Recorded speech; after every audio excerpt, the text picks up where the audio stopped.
बिल्कुल, हमारी दिनचर्या हमारे स्वस्थ रहने में, दीर्घायु होने में, एक खुशहाल जीवन जीने में सबसे ज़्यादा महत्वपूर्ण है।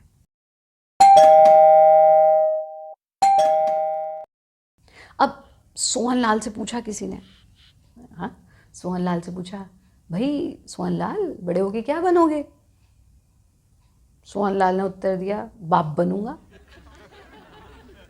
शादी करूंगा, जॉब करूंगा, पढ़ाई करूंगा। हमने कहा भाई देखो सोहनलाल, कुछ भी करो, बस सीक्वेंस याद रखना। हाँ, सीक्वेंस याद रखना। तो हम सीक्वेंस भूल गए, हम अपनी दिनचर्या की ही सीक्वेंस भूल गए हैं। क्या करना है हमें? अपनी दिनचर्या को प्राकृतिक बनाना है। प्राकृतिक दिनचर्या, कोई लाइफस्टाइल, गुरुजी दिनचर्या कैसे, गुरुजी लाइफस्टाइल क्या हो, ये कोई रॉकेट साइंस नहीं है। It's very easy, very easy.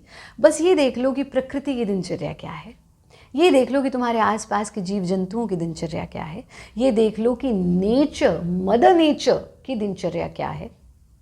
सूर्य किस वक्त उगता है, उस वक्त तुम्हें उग जाना है, यानी बिस्तर का त्याग कर देना है। सूर्य उदय से पहले आप उठ जाएं। सूर्य किस समय अस्त होता है, बस तभी आपको अस्त हो जाना है।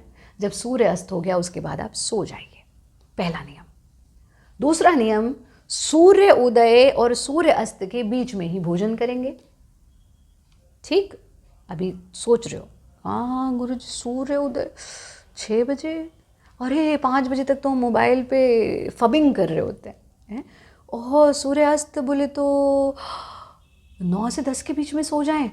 अरे गुरुजी उस वक्त तो हमारा दिन शुरू होता है, हम तो रात के 4 बजे तक नेटफ्लिक्स और प्राइम और पता नहीं क्या क्या देखते हैं। रात के 4 नहीं बेटा, उसे दिन के 4 बजे कहते हैं। हमसे पूछो, क्योंकि हम उठते हैं उस वक्त। हमें मिलते हैं ऐसे आप लोगों की तरह ना कुछ यंगस्टर्स, वो कहते हैं गुरुजी आप कितने बजे सोती हैं? नहीं गुरुजी आप कितने बजे उठती हैं? हमने कहा 4 बजे। उतने बजे तुम सोते हैं? हमने कहा वाह कितनी बड़ी जीवन की उपलब्धि है ये। देखो रात का समय हमारे कोर्टिसोल, मेलेटोनिन, हार्मोन्स के बारे में थोड़ा पढ़ो। अभी जो हमारे विद्यार्थी इंस्ट्रक्टर और टीचर ट्रेनिंग कोर्स करते हैं वो लोग तो पढ़ते हैं विधिवत रूप से इस चीज़ को। जब स्ट्रेस हार्मोन हाई होता है तब हमें उठ जाना चाहिए, और जब रेस्ट हार्मोन हाई होता है हमें सो जाना चाहिए। और प्राकृतिक तरीका यही है कि जब सन सेट हो गया वी शुड स्लीप, जब सनराइज हुआ वी शुड वेक अप। ऐसे ही हमारा डाइजेस्टिव सिस्टम वो प्रकृति के साथ काम करता है, सन के साथ काम करता है। जब सनराइज हुआ, सनराइज से सनसेट के बीच में हम भोजन करें, सनसेट से सनराइज के बीच में हम कुछ भी ना खाएं। और कोई बहुत लंबा समय नहीं होता, अगर आप सोना अपना ठीक कर लें तो आप अपना भोजन भी ठीक कर सकते हैं। अब आ जाते तीसरी चीज़ पर, सुबह उठते करें क्या? तुम ज़रा घर से बाहर जाओ और देखो पशु पक्षी क्या कर रहे हैं। ज़रा देखो तुम्हारा डॉग, श्वान, कुत्ता क्या करता है। सुबह सुबह उठते कुत्ता भी क्या करेगा? अंगड़ाई लेगा, पूंछ हिलाएगा, थोड़ा वहीं वहीं वहीं वहीं भाग दौड़ लेगा। पक्षी भी अपने पिंजरे से निकलेंगे, पंखों को फैलाएंगे और उड़ना शुरू कर देंगे। हर जीव अपने घर को छोड़ करके बाहर निकल जाता है प्रातःकाल होते। खरगोश को देख लो, खरगोश बस हरी हरी घास पे जाना चाहता है, भले ही वहाँ जाकर के मल विसर्जन कर रहा है, खा रहा है, मल विसर्जन भी कर रहा है, ये उसका स्वभाव है, पर वो प्रातःकाल प्रकृति के सानिध्य में ज़रूर जा रहा है। हम क्या कर रहे हैं? हमें तो सुबह सुबह सबसे ज़्यादा नींद आ रही है। तो क्या करना है? घर से बाहर निकल जाओ, उठते ही बाहर निकल जाओ। Let these sun rays fall on you. थोड़ा हरी हरी घास पर चलो, योगाभ्यास करो, कसरत करो, व्यायाम करो, प्राणायाम करो, ध्यान करो, शरीर को हिलाओ, डुलाओ, उल्टा कर दो, सीधा कर दो, बेंड कर दो, ट्विस्ट कर दो, कम से कम 1 घंटा। और उसमें भी अति नहीं करनी है, उसमें भी अगर शरीर को हिलाया है तो फिर 15 से 20 मिनट प्राणायाम, ध्यान और रिलैक्सेशन के ज़रूर दो। तो क्या किया? पहली चीज़ हमने समझी प्रातःकाल जागरण। बहुत प्रातःकाल भी नहीं तो कम से कम सूर्य उदय होने से पहले हम उठ जाएं। फिर हम अपने समय को प्रकृति के सानिध्य में और योगाभ्यास करने में व्यतीत करें। फिर हम स्नान आदि से निवृत्त हों, फिर एक ऐसा अभ्यास कोई ज़रूर करें जिसमें हम पूजा करें, अर्चना करें, यानी हमारे आध्यात्मिक स्वास्थ्य की उन्नति हो, आध्यात्मिक जगत की उन्नति हो। और फिर क्या करना है, एक हेल्दी सम्शियस मील। अभी एक और ट्रेंड चला, हम तो 12 बजे तक कुछ नहीं खाते हैं, हम तो 1 बजे तक कुछ नहीं खाते हैं। मूर्खता है अगर ऐसा आप कर रहे हैं तो। आप when you toil hard, when you practice, when you move your body, फिर क्या है ना, 12 बजे तक कुछ नहीं खाते हैं तो इसलिए 12 बजे तक बिस्तर पे पड़े रहते हैं, क्योंकि हमें तो समय काटना है किसी तरह से। मतलब हमने कहीं ना कहीं पूरा का पूरा सिस्टम ही अपना डिस्टर्ब कर दिया है। तो क्या करना है आपको, फिर एक अच्छा सा हेल्दी भोजन लीजिए, हेल्दी डाइट। भले ही 2 बार लो दिन में, पर प्रातःकाल के अभ्यास के बाद का भोजन बहुत आवश्यक है।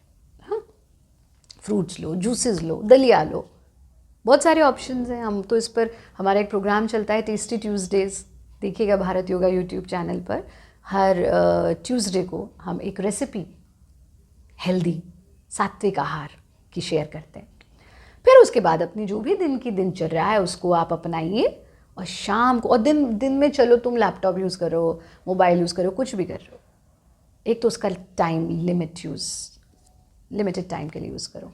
और जब घर आओ ना 5 बजे 6 बजे, तो सोचो उसके बाद ना मैं स्क्रीन नहीं यूज़ करूँगा, उसके बाद मैं अपने परिवार के साथ समय बिताऊँगा या साधना करूँगा। बच्चों को भी अपने साथ साधना ज़रूर करवाओ। अभी तो आप लोगों में से कितने साधक तो ऑनलाइन भारत योग की क्लासेस से जुड़े हैं ना, तो ऑनलाइन क्लास ज्वाइन करो, ऑफलाइन करो, जो भी करो, नियरेस्ट सेंटर पे जाओ। लेकिन शाम को सत्संग, संकीर्तन, योगाभ्यास, भारत योग क्लासेस में तो हम सत्संग और संकीर्तन भी करते हैं, है ना।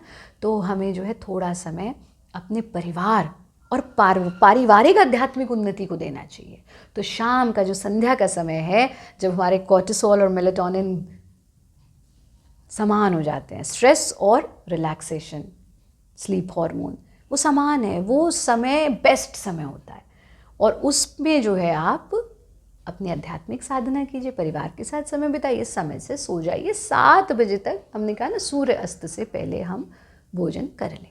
तो ये बहुत सरल से नियम हमारी दिनचर्या को बनाते हैं। अब इसमें आपने क्या किया, शरीर को हिलाया, डुलाया, आराम भी दिया, भोजन भी भरपूर मात्रा में किया, पुरुषार्थ भी किया, थोड़ा सा हमने आध्यात्मिक जगत के लिए भी अपने कुछ किया, मानसिक स्वास्थ्य के लिए भी किया, शारीरिक स्वास्थ्य के लिए भी किया, दैनिक दिनचर्या के अपने काम भी किए। और प्रत्येक श्वास में पूरा दिन, दिनचर्या का सबसे महत्वपूर्ण अंग ये है कि प्रतिपल, प्रत्येक श्वास में तुम परमात्मा को धन्यवाद करना ना भूलो।